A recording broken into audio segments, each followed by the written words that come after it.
नमस्ते, आप सभी का स्वागत है आज के इस कार्यक्रम में और हमारे साथ हैं एक बार फिर से शुद्धशील घोष जी, प्रिय बंधु मीडिया वाले, आपके सुपरिचित, अब तो आप उनको जान ही गए होंगे और उनसे हम बात करेंगे। अब पिछली बार बात किया था उससे लगभग 10 दिन हो गया है, तो 10 दिन में बहुत सारा चेंज हुआ होगा, तो क्या-क्या चेंज हुआ है उसके लिए बात करेंगे हम प्रिय बंधु मीडिया के शुद्धशील घोष जी से। आप सभी से अनुरोध है कि कृपया चैनल को सब्सक्राइब कर लें और प्रिय बंधु जी की चैनल को भी सब्सक्राइब कर लें।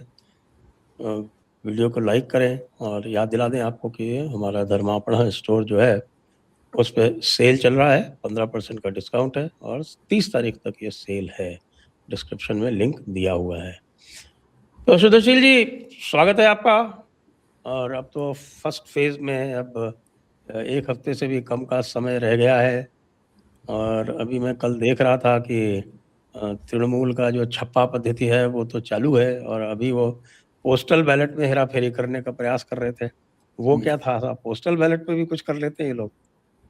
अरे चोरी इसका बोला ना 4 स्टेज में होता है। तो हुँ, पोस्टल बैलेट भी एक बहुत खासम खास जगह है। देखिए, पोस्टल बैलेट अभी जो चल रहा है वो है ईडी पोस्टल बैलेट, मतलब एसेंशियल ड्यूटी। जो हुँ, गवर्नमेंट एम्प्लॉयज है, जो वोट के काम में एक्चुअली काम में बिजी रहेंगे या इसको कंडक्ट करेंगे, उसका वोटिंग हो रहा है। तो ये जो गवर्नमेंट एम्प्लॉयज है, तो वो लोग तो भयंकर रूप से इसके ऊपर क्षोभ है इन लोगों का, क्योंकि डीए नहीं मिल रहा है। इतने दिन से संघर्ष चल रहा है और इन लोगों को मालूम है कि अभी सुप्रीम कोर्ट का वर्डिक्ट आ गया है, इसलिए इलेक्शन के पहले थोड़ा बहुत उनको डीए मिला है। फिर से ममता बनर्जी वापस आ जाएगी तो ये कभी इनको डीए नहीं मिलने वाला है।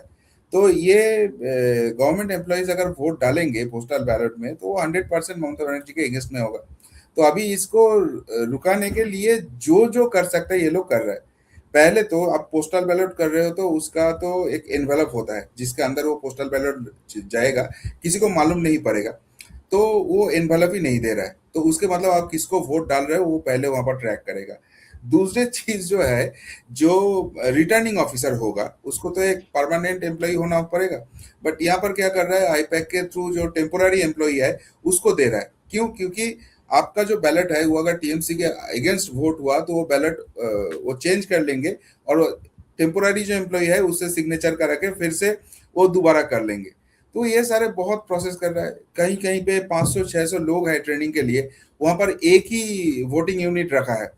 सो दैट यहाँ पर क्या होगा कि लाइन बहुत देर से देना पड़ेगा, 5 घंटे 6 घंटे। तो बहुत लोग इरिटेट होके चले जाएंगे, तो इसका वोट नहीं रहेगा। तो ये सारे लूटने का कोशिश कर रहे हैं। तो यहाँ से सिनेरियो क्लियर है कि टीएमसी इस इलेक्शन जीतने के लिए चोरी करने के अलावा कोई ऑप्शन उसके पास नहीं है, और वो पहले दिन से ही वो चालू कर दिया। तो उसके अगेंस्ट ये गवर्नमेंट एम्प्लॉयज जो है, जो वोट वर्कर है, वो प्रोटेस्ट में है ऑलरेडी। और इलेक्शन कमीशन को सारे बात बुला जा रहा है। तो देखते हैं, कुछ तो पॉजिटिव आउटकम आएगा। इसमें मुझे ये भी बताया था कि कम से कम पुलिस वालों के लिए ये व्यवस्था किया गया है कि पुलिस वाले जो हैं, वो ऑब्जर्वर के सामने ही अपना पोस्टल बैलेट डालेंगे। ये ये मुझे बताया था हाँ, कि मतलब सारे जगह में ये जो पोस्टल बैलेट है, हालांकि एक असेंबली में सपोज 2,50,000 वोटर है, उसमें 1,000 वोट पोस्टल बैलेट होगा। लेकिन अगर वो 1,000 वोट भी आप लूट लूट सकते हो, वो अपने साइड में कर सकते हो, तो 1,000 से तो आप काउंटिंग चालू कर रहे हो। तो जो लो मार्जिन का सीट्स रहेगा, वहां पर ये बहुत इफेक्टिव हो जाएगा। तो जो एसेंशियल ड्यूटी वाले हैं, जो पुलिस है, जो पोलिंग स्टेशन में बैठेगा, सारे का वोटिंग अभी चल रहा है। तो वहां पर पहले दिन ही ये सारे पिक्चर आ गया। जी। अब बात करते हैं कि पिछली बार हमने एसआईआर के इम्पैक्ट की चर्चा की थी और हम्म। एसआईआर के इम्पैक्ट से आपने कुछ कंक्लूजन निकाले थे जिसमें 128 आपका मिनिमम आ रहा था हम्म। और 157 मैक्सिमम आ रहा था वो एसआईआर का इम्पैक्ट न्यूट्रलाइज करने के बाद में। करेक्ट। लेकिन खाली एसआईआर के अलावा बहुत सारी जो और चीज़ें हैं वो भी अब ग्राउंड पे आ रही हैं। आप देख रहे हैं कि डोर टू डोर कॉन्टैक्ट भी शुरू हो गया है। मेरे ख्याल से बीजेपी बहुत दिनों के बाद बंगाल में डोर टू डोर कॉन्टैक्ट कर पा रही है। पहले तो कर ही नहीं पाती थी, करने ही नहीं देते थे। और वैसे भी कल हमारे धीरेन्द्र जी जो हैं, मेरे ख्याल से आपसे भी परिचय है उनका, धीरेन्द्र पुंडीर जी से। हम्म। तो वो घूम रहे थे इधर आपके उत्तर 24 परगना के क्षेत्रों में, खारदहा। अच्छा, कर दो। हाँ। खरदहो, हाँ। तो वो खरदहो में तो वो कह रहे थे कि साहब कि वहाँ भी कुछ क्षेत्र ऐसे हैं जहाँ कोई नहीं, लोग जाने में डरते हैं, बीजेपी वाले भी नहीं जाते वहाँ पे। तो अब क्या जो डर का माहौल है, सबसे पहले तो ये बताइए, वो जो डर का माहौल है जिसमें लोग वोट नहीं डालते थे, वो कैसा है? देखिए सर, यहाँ पर डर के माहौल तो है, लेकिन एक पिक्चर जो इस बार क्लियर हो गया और भाजपा ने बहुत अच्छा काम किया है। मैं भी अभी, आपको मालूम है, मेवाड़ी में था लास्ट टाइम, आपसे जब बात हुआ तो मेवाड़ी से ही बात कर रहा था।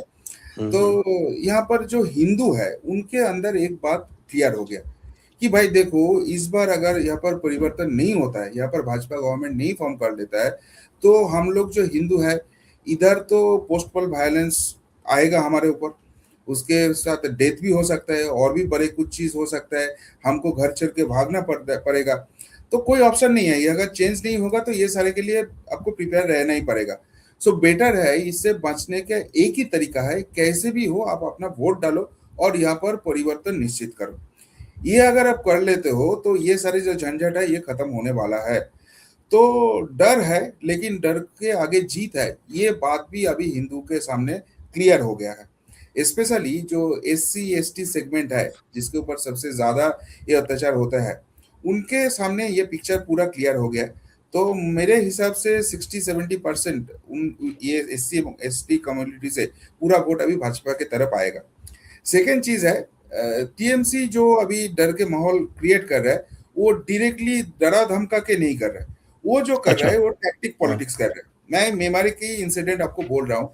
पहले तो क्या हुआ, यहाँ पर जो इलेक्शन का कार्यालय करना है उसके लिए मानव को एक भी जगह नहीं मिला, सब वहां पर TMC डरा के रख दिया है, भाई इसको दोगे तो 4 तारीख के बाद आपको देख लेंगे। तो वो क्या किया, आपने जो एक छोटा सा प्रॉपर्टी था रोड के साइड में, वहां पर एक छोटा सा कार्यालय बना लिया। वहां पर 4 दिन इलेक्शन कमीशन से लोग भेजा कि ये जो आप कार्यालय किया हो, ये PWD के जगह में है, ये इसको तोड़ना पड़ेगा। मतलब जो वर्कर है उसके ऊपर प्रेशर टैक्टिस कर रहा है।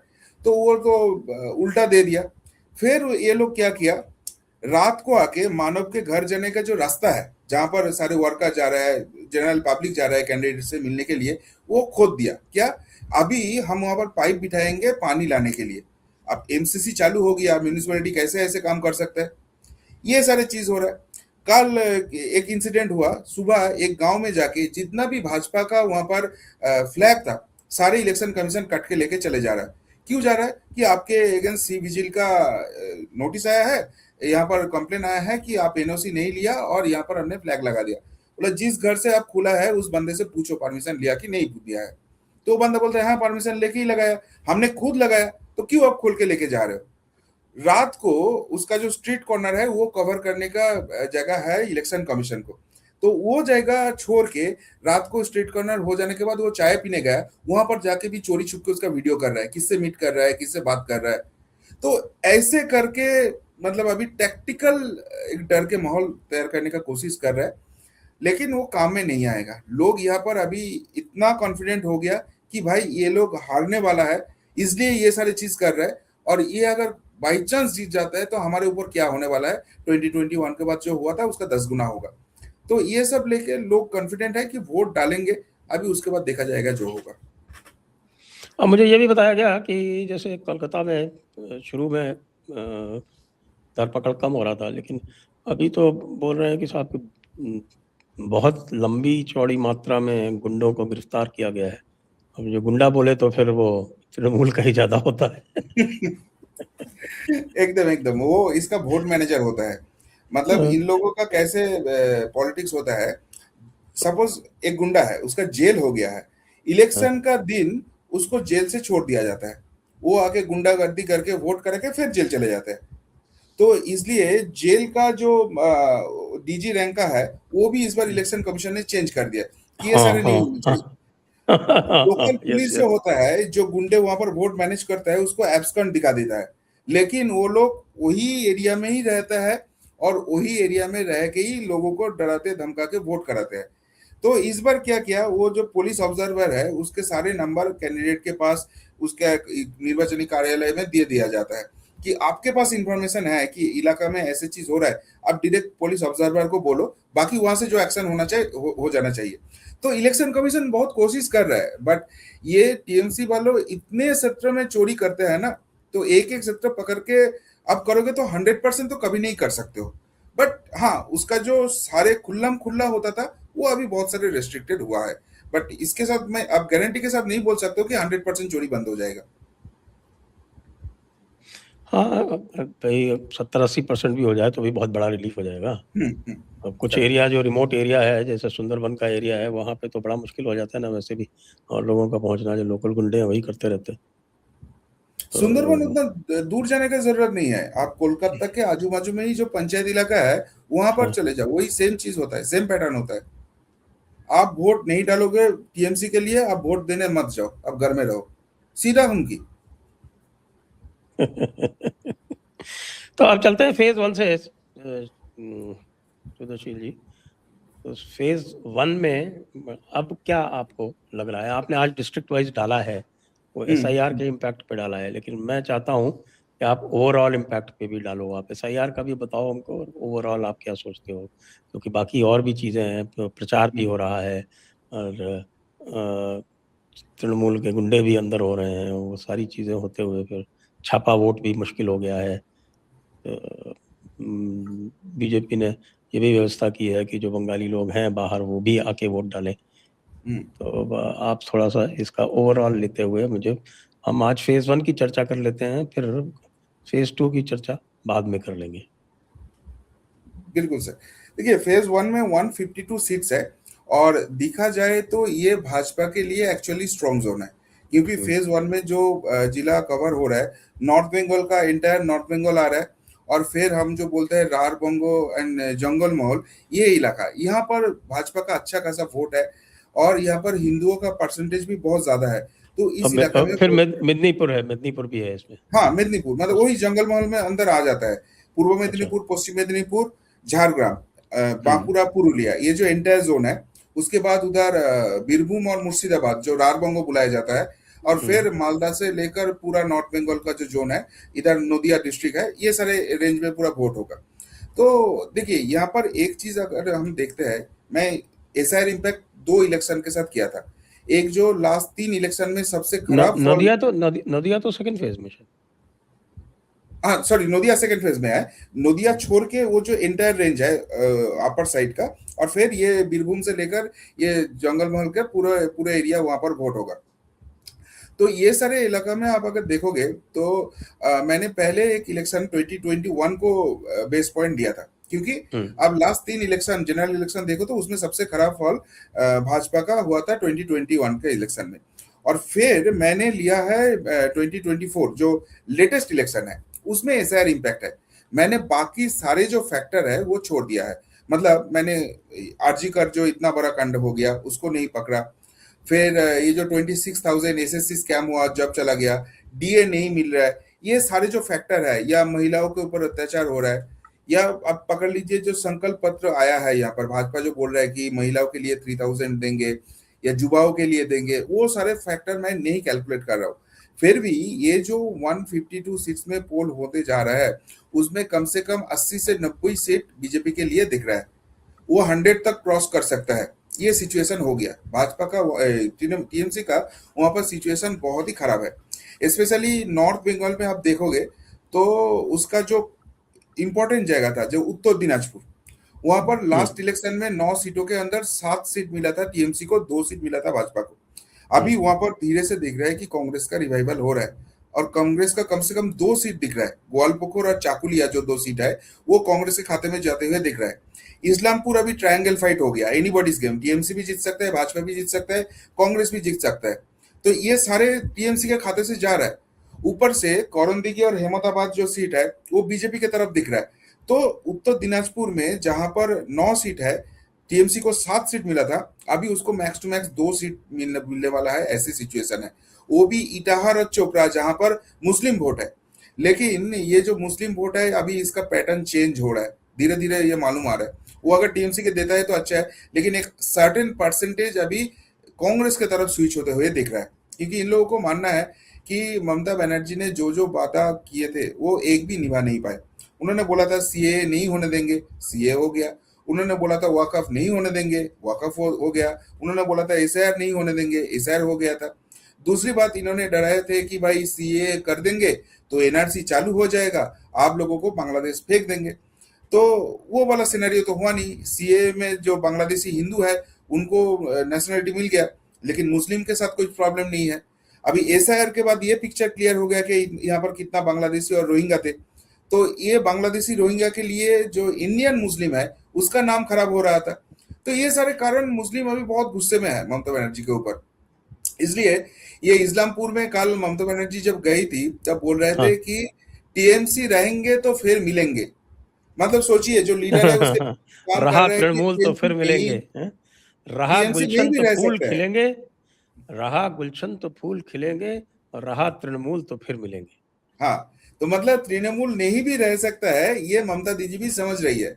अब ये ये इस्लामपुर तो क्यों इसलिए इतना, बोला होगा कि लोग जो है वो थोड़ा उससे सिंपैथी खा जाएंगे, अरे यार बेचारी नहीं के नहीं घर नहीं नहीं, कोई जा रहा सिंपैथी है। का नहीं है ये इस्लामपुर। आप गूगल में सर्च कर लो सर, आपको मिल जाएगा। हाँ यहाँ जानता पर हूँ ना मैं, वो तो इस्लामपुर, वो पहले तो बिहार में था, इंडिपेंडेंस से पहले किशनगंज का नहीं पार्ट था नहीं, वो ये तो। ममता बनर्जी में टाइम में वहां हम्म। पर स्कूल स्टूडेंट प्रोटेस्ट कर रहे थे। क्यों? क्योंकि वहां पर उसको बंगाली टीचर चाहिए था और हाँ ममता हाँ बनर्जी ने हाँ वहां पर हाँ उर्दू टीचर भेज दिए थे। तो हाँ। इसलिए जब ये स्टूडेंट प्रोटेस्ट कर रहा था, तापस और राजेश, दो 16-17 साल के बच्चे, उनको पुलिस गोली कर दिया, मार दिया। ये है वो इस्लामपुर। तो आप समझ लो कि लोगों के कितना गुस्सा है वहां पर। हालांकि वहां पर मुस्लिम वोट है इसलिए टीएमसी लीड कर रहा है, लेकिन अभी मुस्लिम वोट स्प्लिट हो जाएगा तो ये हिंदू वोट कंसोलिडेट होगा, वो सीट ममता बनर्जी के हाथ से जाने वाला है। तो ये छोटे छोटे जो फ्रैक्शन हर असेंबली में हो रहा है। किसी भी असेंबली में आप ममता बनर्जी का जो वो सभा कर रहे हैं वो देख लीजिए, कोई भीड़ इकट्ठा नहीं हो रहा है। तो ये सारे इंडिकेशन दे रहा है कि 80-90 तो भाजपा के वो 152 के अंदर कंफर्म दिख रहा है, वो 100 तक क्रॉस कर सकता है। और वो अगर 80-90-100 हो जाता है, बाकी 142 सीट्स में भाजपा को बस 50 सीट्स रन करना है। तो विच इज पॉसिबल अभी लग रहा है। अच्छा, मैं इसमें थोड़ा सा पूछता हूँ आपको। पिछली बार जो था, ये 54 सीट्स है नॉर्थ बंगाल में, हम्म जिसमें मालदा भी शामिल है। इस 54 सीट्स में 30 सीट्स आया था हम्म बीजेपी का। हम्म 30 सीट्स आया था, जिसमें आपके दक्षिण दिनाजपुर में 3 आया था और उत्तर में 2 ही तो आया था। दिनाजपुर में 2 आया था। 2 आया था, लेकिन 2024 में ये दोनों सीटें जो थी आपकी, रायपुर और बालूरघाट, ये बीजेपी ने वापस जीती थी। मालदा उत्तर हम्म भी वापस वापस जीता था। हम्म।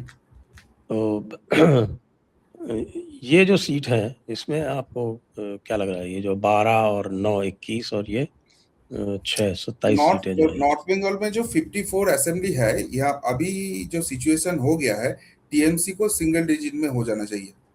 देखिए मैं कोच बिहार से स्टार्ट कर रहा हूँ, जो मैंने पहले भी बोला था कि कोच बिहार में हम्म 9 सीट है।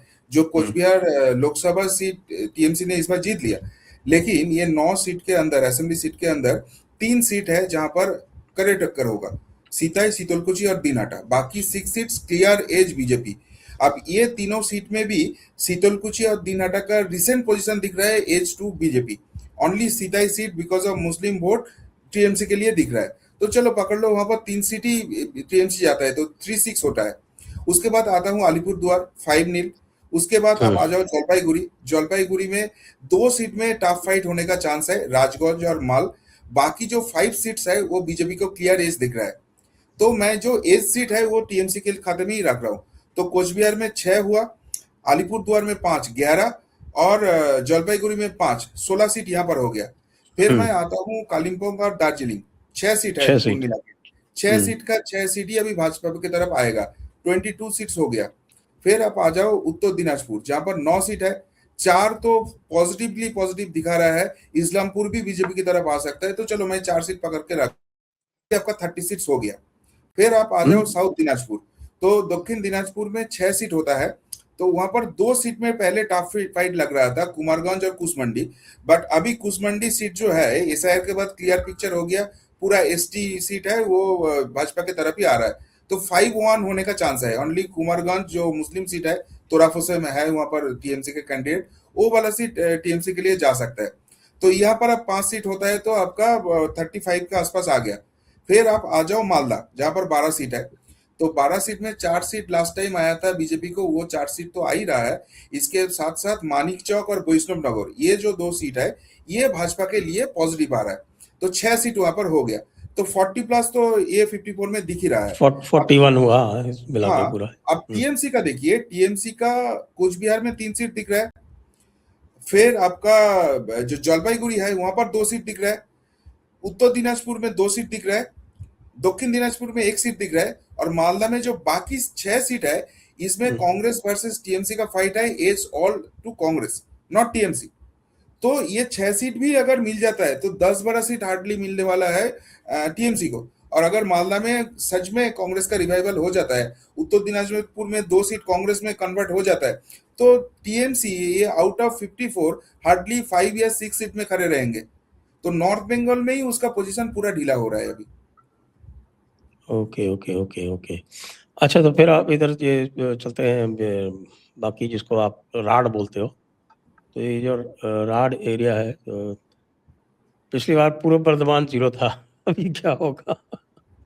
नहीं, पूर्व वर्धमान के पहले मैं 2 डिस्ट्रिक्ट और बोलूंगा सर, जहां पर बहुत इंटरेस्टिंग अभी पॉलिटिकल फैक्टर हो रहा है। एक तो है बीरभूम, एक तो है मुर्शिदाबाद। पहले मैं बीरभूम में आता हूँ, जो अनुब्रत मंडल का जिला है। अनुब्रत मंडल का अभी तिहाड़ जाने के बाद ऑल इंडिया फेमस हो गया, काउस मांगलिंग का जिसका है। तो इसके जिले में 11 सीट था। लास्ट टाइम एक ही सीट दुबराजपुर जीता था भाजपा ने, बाकी 10 सीट जीता था टीएमसी वालों ने। अभी ये जो 10 सीट है, इसमें से 3 सीट आप पकड़ लीजिए, हसन, नौलहाटी और मुरारोई। ये 3 सीट पूरा माइनॉरिटी है, मतलब 70-80% है। उसमें बीजेपी कुछ कर ही नहीं सकता, वो टीएमसी जीतेगा ही। बाकी जो 7 सीट है वहां पर चांसेस है, लेकिन उसमें भी नानूर सीट जो है वहां पर थोड़ा बहुत डिफिकल्ट है, वहां पर मुस्लिम थोड़ा ज्यादा है। बट ये हासन आसन से शेख काजल को अभी कैंडिडेट कर दिया टीएमसी। कौन है शेख काजल? अनुब्रत मंडल को जब जेल हुआ था तो तब शेख काजल को पूरा बीरभूम डिस्ट्रिक्ट दे दिया था। अभी अनुब्रत मंडल वापस आया तो दोनों के अंदर अभी भयंकर टासल हो रहा है। तो जब भी शेख काजल को वहां पर एमएलए बनाने के लिए सीट दे दिया, तो ये सुनाई दे रहा है कि पिछली बार तो अशोक चट्टोपाध्याय को सीट दिया था, तो 50,000 से जीता वो अनुब्रत का खास था। अभी उस बार उसको टिकट नहीं दिया, अभी वहां पर शेख काजल को टिकट दे दिया। तो जब भी ये शेख काजल को मिला तो ये सुनने मिल रहा है बीरभूम से कि अनुब्रत का जो पूरा टीम है ये शेख काजल को हराने के लिए वहां पर मैदान में उतर गया। अब जब भी शेख काजल इसको पता चल गया तो अनुब्रत का जो खासम खास सीट है, बोलपुर, नानूर, ये लाभपुर, ये सारे जगह में इनका जो मेंबर है वो अनुब्रत को कैंडिडेट को हराने के लिए मैदान में उतर गया। और बाकी जो सीट है एक चीज आपको रोकूंगा थोड़ा। वो कल मैंने एक वीडियो देखा था अभिजीत सिन्हा का, और वो लाभपुर वाला जो कैंडिडेट है तृणमूल का, राणा, अभिजीत सिन्हा। हाँ, तो अभिजीत वो ये सिन्हा बोल रहा उसका था, निकनेम है राणा, राणा नाम से उसको जाना जाता है। अच्छा, राणा नाम से। तो वो बोल रहा था वीडियो में कि साहब ये सारा हमारा जो तृणमूल का लोग है ये रात में जाके बीजेपी के लिए काम करता है। हाँ, सच बता दिया। अंडर करंट जो है उसको समझ में आ गया, हार निश्चित है, इसलिए ये ओपनली बोल रहे हैं अभी। तो ये सारे छोड़ के जो सिउड़ी, रामपुर हाट, साइथिया, ये सारे जो सीट्स है वहां पर बीजेपी का अच्छे खासा पकड़ है। और ऐसा के कारण जो छप्पा वोट था टीएमसी का वो निकल गया। तो बीरभूम डिस्ट्रिक्ट जहां पर एक ही सीट लास्ट टाइम जीता था, अभी सिचुएशन ऐसे हो गया कि मिनिमम तो 5 सीट्स भाजपा के लिए दिख ही रहा है, 6-7 सीट तक वहां पर कन्वर्ट हो सकता है। तो आप सोच लीजिए, जहां पर 10 सीट टीएमसी को मिला था, उसको अगर वहां से 3, 4 या 5 सीट मिलता है तो कितना बड़ा झटका वहां पर आ रहा है। सेकेंड डिस्ट्रिक्ट जो मैं बोलूंगा वो मुर्शिदाबाद डिस्ट्रिक्ट, 22 सीट है। लास्ट टाइम वहां पर 2 सीट भाजपा को मिला था, मुर्शिदाबाद और बहरमपुर, जहां पर हिंदू वोट ज्यादा है। बाकी 20 सीट मिला था तृणमूल कांग्रेस को। और नॉट ओनली मिला था, सारे सीटों में उसका मार्जिन था 80,000, 1,00,000, 1,10,000, 1,35,000, इतना बड़ा मार्जिन से जीता था। क्यों? क्योंकि वही मुस्लिम को डराया गया था कि भाई आप अगर भाजपा को जिताते हो तो हारने के बाद आपको बांग्लादेश भेज देंगे। अभी वहां पर सिनेरियो ऐसे हो गया कि आउट ऑफ 20 सीट्स जहां पर टीएमसी को मिला था, वो 5 या 6 सीट ही उसको मिलेगा। क्यों? पहले तो मुस्लिम का एसआईआर में सबसे ज्यादा नाम वहां से निकल गया, उसके बाद जो बांग्लादेशी रोहिंग्या है वो वोट नहीं डाल पाएंगे। दूसरी बात है, यहाँ का जितना भी इंडियन मुस्लिम है वो अभी माइग्रेंट लेबर होके गुजरात, उत्तर प्रदेश, केरला, ये सारे जगह में काम करता है। वहां पर जाके देख रहा है या तो भाजपा है या भाजपा वगैरह दूसरे गवर्नमेंट भी है, लेकिन वहां पर लाइफस्टाइल कैसे है, वहां पर इनकम का रेंज कैसे है, और बंगाल में क्या सिनेरियो है। तो इन लोगों के पास पिक्चर बहुत क्लियर हो गया कि टीएमसी रहेगा तो ये मुस्लिम का वोट को यूज करेगा और इसके लिए अच्छा खास कुछ नहीं करेगा। तो जहां पर 20 सीट्स मिला था वहां पर 5 या 6 सीट्स मिलने वाला है। तो बाकी सीट क्या भाजपा को मिलेगा? नहीं, भाजपा को नहीं मिलेगा। भाजपा को वो 2 सीट तो मिलेगा, उसमें से एक सीट भी टफ लग रहा है। बहरमपुर में अदित चौधरी अभी खड़ा हो गया, तो वो हाँ अभी हाँ 50-50 सीट हो गया। बट हम्म, और जंगीपुर जो सीट है वहां पर बीजेपी का फिर पॉजिटिव है। तो 3 से 4 सीट अभी भाजपा के लग रहा है, बाकी सीट कांग्रेस को जाते हुए दिख रहा है। वहां पर 3-4 सीटों में अभी लेफ्ट का जो है उसका रिवाइवल दिख रहा है। जो डोमकॉल, जलोंगी, जहां पर भयंकर बॉम्बिंग होता है वोटों के दिन, वो सारी जगह में लेफ्ट का अच्छे खासा रिवाइवल दिख रहा है, रानीनगर में दिख रहा है। और फिर ये जो हुमायूं कबीर वाला है, उसका 1 या 2 सीट में ही फैक्टर है, रेजीनगर, नौदा, ये सारी जगह में उसका फैक्टर है। तो वहां पर वोट ये काटेगा वो काटेगा, अभी क्या इक्वेशन होगा मालूम नहीं पड़ रहा है। तो ओवरऑल जो 22 सीट्स का डिस्ट्रिक्ट है, जहां पर 26 आपका कंफर्म था, वो आपको अभी 5 या 6 सीट ही कंफर्म दिख रहा है। तो कितना मुश्किल में आप आ गया। 2 डिस्ट्रिक्ट आप पकड़ लो, बीरभूम और मुर्शिदाबाद, जहां पर उसको 30 सीट्स मिला था, अभी कुल मिलाकर 5 to 7 सीट्स मिलेगा दोनों डिस्ट्रिक्ट मिला के। तो कितना बैकफुट में वहां पर हुआ जो उसका स्ट्रॉन्ग जोन होता था। फिर अब हम्म। जो ये पूर्व वर्धमान में बोल रहा है 16 सीट्स था, तो इस बार भी अगर 16-0 हो जाता है तो कुछ बोल नहीं सकता। लेकिन 3-4 सीट अभी ऐसे सिचुएशन हो गया जहां पर भाजपा का अच्छे खासा चांस है। मेमारी से मेरा फ्रेंड मानव गो फाइट कर रहा है, मैं खुद वहां पर हूँ। तो मेमारी सीट तो अभी पॉजिटिव ही लग रहा है, बट वहां पर क्लोज फाइट है, इतना नहीं कि टीएमसी जीत गया या भाजपा जीत गया, ऐसे कंफर्मली बोलने का जगह है।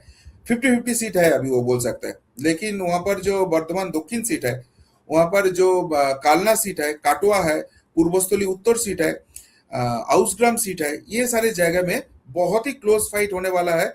और 3-4 हजार का ही मार्जिन दिखा रहा है वहां पर, तो एनीबॉडीज गेम। तो 1-2 सीट वहां से अभी भाजपा के लिए आ भी सकता है, नहीं भी आ सकता है। ये सिचुएशन है पूर्व वर्धमान में। अब पश्चिम वर्धमान में आप जाइए, 9 सीट है।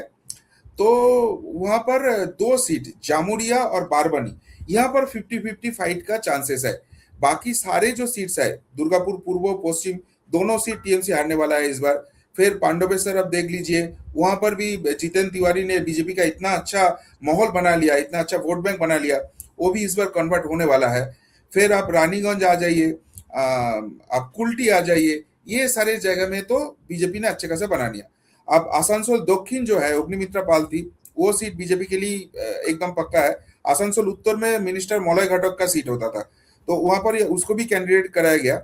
बट इस बार लोग बोल रहे हैं कि टीएमसी वाले ही मलय घटक को हरा देंगे, क्योंकि वो आसनसोल उत्तर के लिए कुछ किया ही नहीं था। तो आउट ऑफ 9 सीट्स आप पकड़ लो, 7 सीट भाजपा के लिए वहां पर कंफर्म दिख रहा है। 2 सीट जो है बाराबनी और जामुरिया, जहां पर हम्म। हरेराम सिंह है और विधान उपाध्याय है, दोनों कैंडिडेट। तो वहां पर थोड़ा टफ फाइट 50-50 होगा। तो इसमें ये मान लें 7 और 4 11 और 4 15, आप 7 और 4 बीरभूम में, या बीरभूम में कितना दे रहे हैं? बीरभूम में आप 5 to 6 सीट पकड़ लीजिए, 6 सीट पकड़ के चलिए बीजेपी के लिए। तो 7 और 6 13, और मुर्शिदाबाद में आपने 4 बोला। 4, और पूर्व वर्धमान में आप 2 सीट या 3 सीट पकड़ के चल सकते हैं। हाँ, तो ये हो गया 7 और 4 11, और 3 17, और 4 21। तो 21, और वहां पर ये नॉर्थ बंगाल में आपको 41 मिला था। तो यहाँ पर ही इसमें आपको आ 41 रहा है, है 63, 62। 62 हो गया जी, 62 हो गया। अब चलते हैं इधर आपके जंगल महल। जंगल महल, जंगल महल मैं पहले ही चालू करूंगा बांकुड़ा से, जहां पर 12 सीट है। तो 12 सीट में 10 सीट तो एकदम कंफर्म दिख रहा है। तालडंगरा और रानी बांध, ये जो 2 सीट है, यहाँ पर टीएमसी लड़ाई के जगह में है। बाकी जो 10 है, जोगी बाबा जाने के बाद और भी पॉजिटिव हो गया भाजपा के लिए। तो 10 सीट आराम से वहां पर दिख रहा है बांकुड़ा में। फिर आप पुरुलिया पकड़ लीजिए, पुरुलिया में 9 सीट है। तो पुरुलिया जी। में एक ही सीट जो है बंधवान, वहां पर थोड़ा बहुत फाइट हो सकता है। बाकी 8 सीट अभी भाजपा के लिए पॉजिटिव है, वो एकदम भाजपा जोन है। फिर आप झारग्राम में आ जाइए, जहां पर लास्ट टाइम 4-0 हुआ था टीएमसी के लिए। इस हम्म। बार सिचुएशन ये हो गया कि 3-1 या 4-0 फॉर बीजेपी। वर्स्ट रिजल्ट है तो 2-2 भी है, तो चलिए मैं 2 पकड़ के ही चल रहा हूँ। कि वो झारग्राम से 2 सीट आएगा, तो 10 और 18 2 20 सीट यहाँ से हो गया। 20 फिर सीट मैं हो आ गया। रहा हूँ पश्चिम मेदिनीपुर। पश्चिम जी। मेदिनीपुर में 15 सीट है, जो अभी हम्म। दिलीप घोष को खड़गपुर सदर से सीट दे दिया। तो हम्म। वहां पर 7 से 8 सीट तो कंफर्म दिख रहा है। अगर बहुत खराब फॉल होगा तो भी 5 to 6 सीट्स आ ही जाएगा। चलो मैं 5 सीट पकड़ के चलता हूँ वहां पर। और फिर आता है पूर्व मेदिनीपुर, जो शुभेंदु अधिकारी का जिला है। वहां पर 15-1 पोटासपुर ओनली जो सीट है, जो टीएमसी के लिए थोड़ा पॉजिटिव दिख रहा है, वो भी वेरी लो मार्जिन में, 2000 2500 का मार्जिन है टीएमसी के लिए।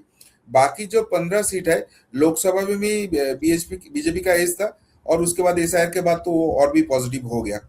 तो यहाँ से 15 सीट आ रहा है, 15 5 तो 20 ये सीट यहाँ से 15 आ रहा है। और 5 20 और तो 22 और 8 30 और आपका 10, 10 बांकुड़ा में 40। 10 26, तो 62 और 40 102। 102।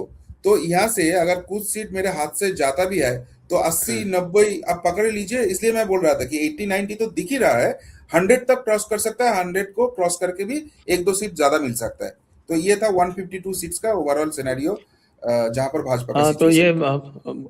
आपने तो वैसे भी कंजर्वेटिव ही लिया है, तो कंजर्वेटिव हम्म। भी 102 आ रहा है, तो हम 100 रखते हैं, इसको 100 मान लेते हाँ, वो कंजर्वेटिव लेने के बाद 102 आने के बाद भी मैं उसमें कंजर्वेटिव हो रहा हूँ कि चलो और भी सीट मेरा चला गया, हैं। तो भी मेरा 80 सीट्स तो दिख ही रहा है यहाँ पर इस रीजन में। 80 से तो काम चलेगा नहीं, नहीं साउथ में आपके, बाकी में तो इतना आएगा नहीं। हाँ, आ जाएगा, आ जाएगा। क्योंकि बाकी जो 142 सीट्स है, उसमें से नदिया डिस्ट्रिक्ट है जहां हम्म। पर अच्छे खासा रिजल्ट होगा, जहां पर हुगली डिस्ट्रिक्ट है जहां पर अच्छे खासा रिजल्ट होगा, जहां पर हम्म। उत्तर 24 परगना डिस्ट्रिक्ट है जहां पर अच्छे खासा रिजल्ट होगा, कोलकाता है वहां पर अभी सरप्राइजिंग रिजल्ट होगा, 5 to 6 सीट्स होगा। तो 40 50 सीट्स तो इस रेंज से मिनिमम दिख रहा है। ओके। और तृणमूल का काफी सीट जो है वो कांग्रेस भी काट रहा है, तो ये भी एक फैक्टर आ जाएगा। हाँ, हाँ। मतलब जहां पर हिंदू वोट है वहां पर टीएमसी वर्सेस बीजेपी हो रहा है, डायरेक्ट फाइट। और जहां पर मुस्लिम वोट है वहां पर कहीं कहीं पे Congress versus TMC direct fight, कहीं कहीं पे Congress versus BJP versus TMC triangular fight, जिसका दोनों का फायदा ही भाजपा के पास जा रहा है। ओके। ओके। तो दर्शकों, ये देखिए पहले फेज का जो अभी विश्लेषण किया है प्रिय बंधु जी ने, सॉरी शुद्धशील जी ने, प्रिय बंधु तो इनका ब्रांड है। नहीं सर, यहाँ पर कहीं भी जाता हूँ तो लोग मुझे प्रियो बंधु नाम से ही जानते हैं, प्रियोदा प्रियोदा बोल के बुलाते हैं। तो अब ये फर्स्ट फेज में 102 आउट ऑफ 152, तो इसको हम फिलहाल लॉक करते हैं, और इसमें से हम 10% कम कर लेंगे अपनी सेफ्टी के लिए। अब बात आती है ईसीआई जो कर रही है उसका, अब क्या नया क्या किया है अभी कुछ पिछले दिनों में, जो पहले किया था उसके बाद पिछले 10 दिनों में और क्या किया है? क्योंकि हम तो देख रहे हैं कि साहब के वो सेंट्रल फोर्स तो है, वो झापड़ापड़ भी मार दे रहा है लोगों, आपके गुंडों को, तृणमूल के गुंडों को। तो नहीं, ईसीआई ने जो सबसे अच्छे काम यहाँ पर किया है, वो लोगों को जो कॉन्फिडेंस है ना, वो वापस ला दिया। That is the great thing. Cause यहाँ पर बहुत सारे लोग बोलते थे कि भाई साहब वोट डालने तो जाएंगे, लेकिन ये टीएमसी वाले इतना लफड़ा करते हैं, वो हमको आइडेंटिफाई कर लेता है, उसके बाद अगर अटैक करेंगे तो क्या होगा। तो लोगों का ये जो डर का माहौल है, ये धीरे धीरे खत्म हो रहा है, क्योंकि ईसीआई सपोर्टिव है। हाँ, लोगों को भी समझ में आ रहा है ईसीआई 100% कुछ नहीं कर सकता है, हमको भी थोड़ा जोश दिखाना है, हमको भी निकलना है। बट जब जाएंगे और वहां पर प्रॉब्लम क्रिएट होगा, तब उसको सपोर्ट करने के लिए ईसीआई है। जैसे ये जो बूथ मैनेजमेंट होता है, बूथ में जो एजेंट बैठ के वहां पर दिक्कत क्रिएट करते हैं, आंखों के इशारों में वोट हो जाता है, वो इस बार नहीं होंगे।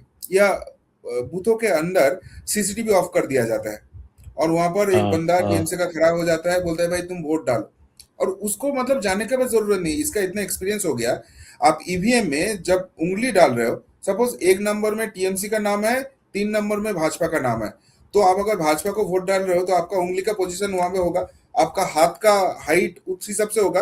बाहर से वो हाइट देख के बोल देगा आप किसको वोट डाल रहे हो, और बाहर जाकर आपको धमकाएगा, आंखों के इशारे में हो जाएगा भाई ये भाजपा को वोट डाला है, और बाहर में उसका जो लोग है वो जो करना है कर देगा। तो ये जो माहौल है, ये माहौल को तोड़ने के लिए बहुत अच्छा कर रहा है। सबसे अच्छा काम किया जो सिविक वॉलंटियर, जो बेसिकली टीएमसी का कैडर होता थे, उसको पुलिस में हम्म। घुसा दिया और उसको इलेक्शन के काम में लगा देता था। उसको बोला चलो भाई तुम्हारा 7 दिन का छुट्टी है, अब आजू बाजू में भी दिखना नहीं चाहिए, कोई काम नहीं चाहिए आपसे, बाकी जो होगा ये हमारा सेंट्रल फोर्स है वो देख लेगा। या कहीं पे भी प्रॉब्लम होगा तो जो नंबर है, ये नंबर पे दो, आपके 5 मिनट के अंदर सोल्यूशन मिलेगा। ये सब चीज इलेक्शन कमीशन कर रहा है, जो लोगों को वोट देने के लिए और भी पॉजिटिव और भी प्रोएक्टिव कर रहा है। और वोटिंग अगर अच्छे होगा तो इस बार तो चेंजेस तैयार लग ही रहा है। ये तो है। अब काउंटिंग का भी तो गड़बड़ घोटाला बहुत होता था ना। सर पहले तो वोट होना दीजिए, उसके बाद काउंटिंग देखेंगे। काउंटिंग में ही तो मेन खेला होता है। बट द गुड पॉइंट इस बार भाजपा भी तैयार है। और मैं अभी डिस्क्लोज नहीं कर सकता हूँ क्या काउंटर स्ट्रेटेजी हो रहा है। एटलीस्ट मेमारी के लिए तो हमारा स्ट्रेटेजी है, सो दैट हमारा जो बंदे हैं वो आखिर तक रहेंगे। ये लोग जो करते थे पहले कि भाई जो भी हो जाए 10 साढ़े 10 बजे के बाद ये काउंटिंग हॉल खाली कर दो, कोई ओपोनेंट का कोई एजेंट नहीं रहेगा और बाकी जो होगा हमारा मनमर्जी के हिसाब से लिख देंगे, वो तो इस बार नहीं होने वाला है। इस बार फाइट होगा, खेला होगा, खेला हो गए। एकदम। मैं कल आपके कोलकाता में पता कर रहा था, क्योंकि धीरेन्द्र जी उत्तरपाड़ा में घूम रहे थे। हाँ हाँ वो तो आप तो हुगली में आता है, उत्तरपाड़ा में। तो उत्तरपाड़ा में हमारे वो पिनाकी गंगोपाध्याय जी हैं, उनसे हाँ परिचय, हाँ हमारे जयपुर डायलॉग्स में भी आते हैं, तो वो कैंडिडेट की लिस्ट में भी थे। तो उनसे परिचय मैंने करा दिया था, तो उत्तरपाड़ा गए थे और वहाँ भी देख रहे थे। तो मैंने उनके वीडियो में देखा कि वो अच्छा, उन्होंने भी रिकॉर्ड किया कि साहब 150 लोगों से उन्होंने सवाल पूछा और उनमें से 135 लोगों ने ओपनली बीजेपी बोला। तो इसका मतलब आपका जो अर्बन एरिया में तो डर बिल्कुल ही नहीं है। नहीं नहीं, मेन जो थ्रेट है वो विलेज एरिया में है। उन लोगों को अगर थोड़ा सा भी सपोर्ट दिया जाएगा ना तो वो लोग भी इस बार खुल्लम खुल्ला बोलेगा।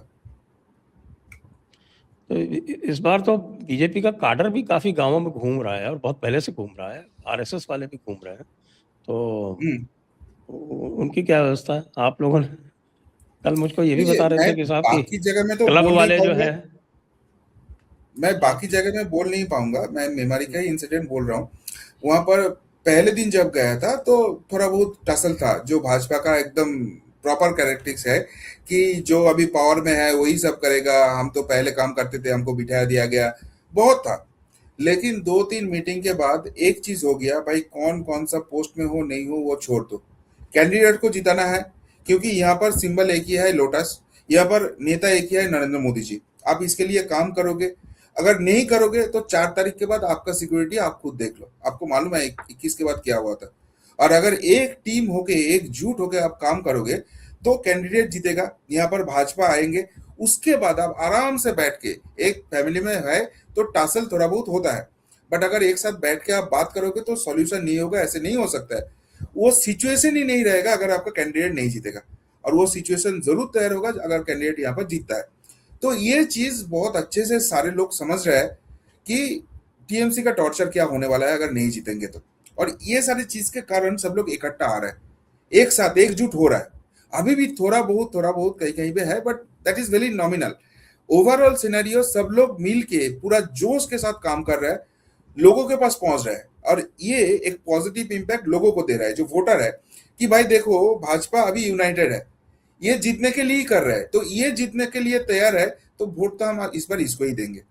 तो ये सिचुएशन हो गया। और तो इसके लिए जो टफ सीट था या थोड़ा नेगेटिव सीट था, वो धीरे धीरे पॉजिटिव हो रहा है।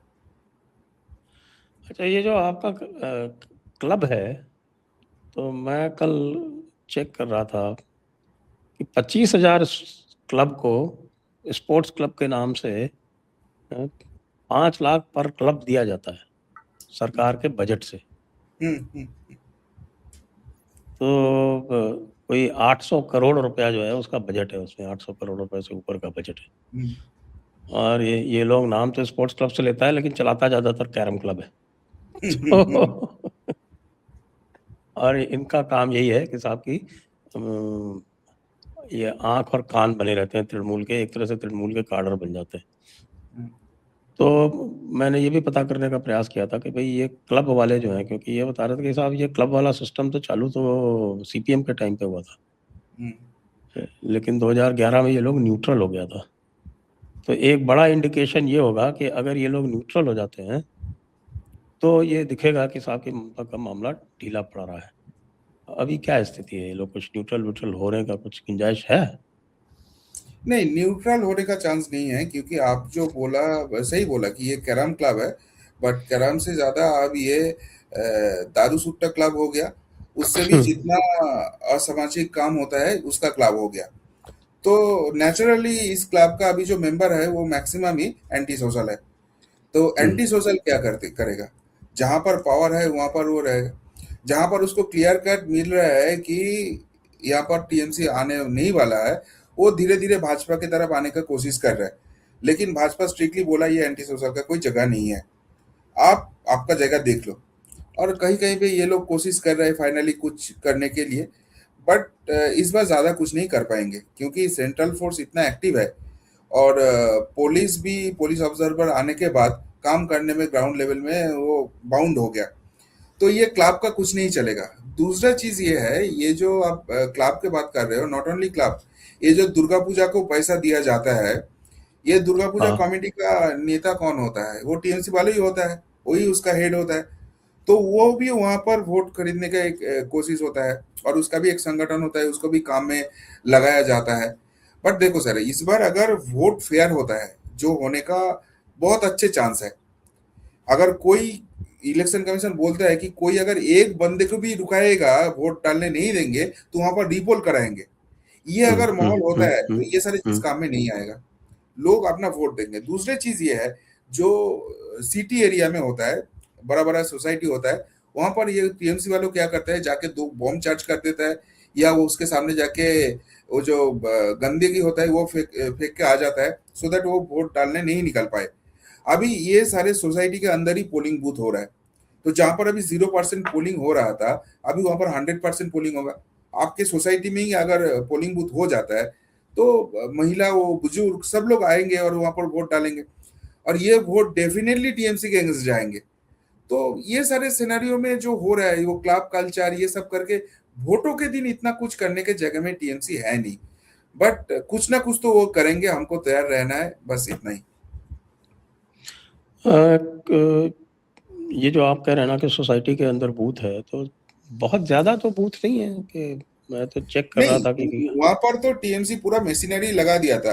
वो फिराद हाकिम, यहाँ का जो पुलिस, वो सब मिलके जाके सब सोसाइटी को धमका रहा था कि भाई आप यहाँ पर बोल दो कि यहाँ पर पोलिंग बूथ होगा तो हमारा बहुत दिक्कत होगा। आप बोलो, आपके सोसाइटी के अंदर पोलिंग बूथ हो रहा है, वहां पर सेंट्रल फोर्स का पहरा रहेगा, आपको बाहर कहीं नहीं जाना पड़ेगा, क्या दिक्कत होगा? तो बहुत सारे लोगों को नहीं करने दिया था। तो इलेक्शन कमीशन ने बहुत कोशिश कराया, और अभी चालू हुआ, इतना ज्यादा नहीं, बट चालू हुआ। तो एक बार ये अगर इस्टेब्लिश हो जाता है, तो मे बी इन फ्यूचर इसका बहुत अच्छा पॉजिटिव इम्पैक्ट आएगा। आपका ये जो बीमारी क्षेत्र है, इसमें है कोई सोसाइटी के अंदर? नहीं नहीं नहीं, वो बेसिकली जो है 285 बूथ्स है वहां पर। तो उसमें हम्म, 37 बूथ्स है जो म्यूनिसिपल एरिया में है, और वहां पर हम्म, बस 3 फ्लोर का ही मैक्सिमम परमिशन आपको मिलता है। तो बहुत ही हम्म, मतलब एकदम छोटा सा ही एक सिटी टाइप का है। और बाकी वहां पर 12 पंचायत है। पंचायत मतलब एकदम रूरल जो होता है ना, फार्मर वगैरह, वो सब का है। तो इतना बड़ा कुछ सोसाइटी वहां पर है नहीं। जी जी जी। तो अब आज की चर्चा को अब यहीं पे विराम देते हैं। अब चुनाव हो जाने दीजिए, चुनाव के बाद फिर मिलते हैं आपसे, वो फेज़ 2 की भी बात करेंगे, और ये फेज़ 1 में जो हम एनालिसिस कर रहे हैं वो कितना सही रहा उसकी भी बात करेंगे।